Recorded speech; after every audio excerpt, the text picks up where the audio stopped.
5.18 44주년 연속 기획보도입니다. 오늘은 체로키 파일을 직접 작성한 미국 국무부 관료의 증언에 주목해보겠습니다. 이 관료는 80년 5.18 당시 백악관에서 정책회의가 있었음을 증언한 바 있습니다. 그런데 이미 알려진 회의에 더해서 또 다른 회의가 있었음을 증언했습니다.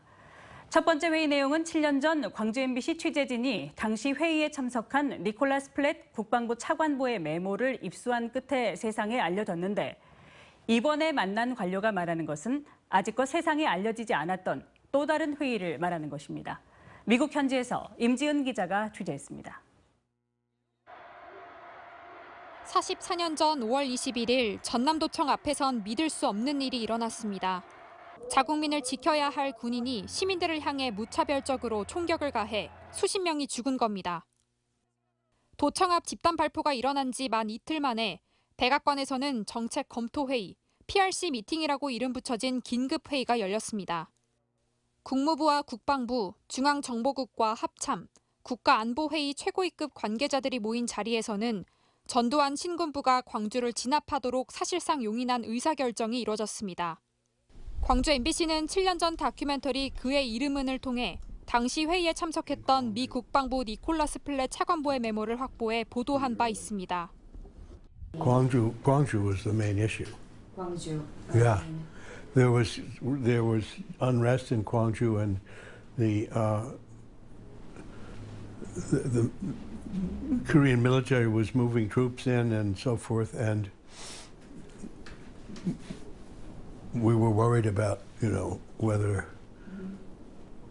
they would be able to restore order. 그런데 이 회의가 열렸을 무렵 백악관에서는 또 다른 정책 검토 회의가 열렸다는 증언이 제기됐습니다. 첫 번째 회의에 참석했던 국무부의 한국과장 리치 씨가 당시 광주와 관련해 열린 두 번째 회의가 있었다는 사실을 취재진에게 밝힌 겁니다. 그는 PRC 미팅이라고 언급하며 회의 장소도 정확히 지목해냅니다. There were two White House meetings in the Situation Room during that period. Is it another PRC meeting? There was another PRC meeting.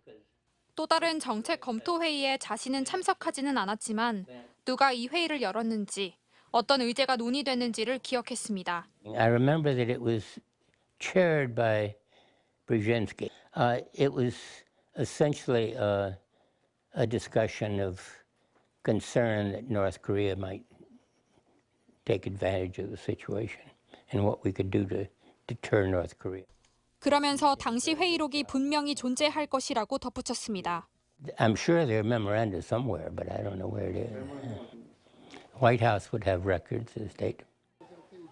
전문가는 또 다른 백악관 정책 검토 회의에서 북한에 대한 미국의 경고 방식과 진압 작전에 투입되는 부대 이동에 대한 논의가 이뤄졌을 가능성이 높다고 말합니다. 하나는 북한에 대한 경고의 의미를 어떤 식으로 실현할 것인지, 이거는 이제 항공모함을 이동하는 문제는 그냥 단순하게 되는 건 아닌 것 같고, 진압 작전에 투입하는 문제를 어떤 식으로든 논의를 하는 자리가 있었을 것 같고. 로버트 리치 씨가 언급한 두 번째 회의에서 무슨 내용이 언급됐고 어떤 결정이 내려졌는지를 밝혀내야 하지만 국내에서는 어떤 누구도 이런 문건은 물론 또 다른 회의의 존재 자체도 알지 못하고 있습니다. 미국 워싱턴에서 MBC 뉴스 임지은입니다.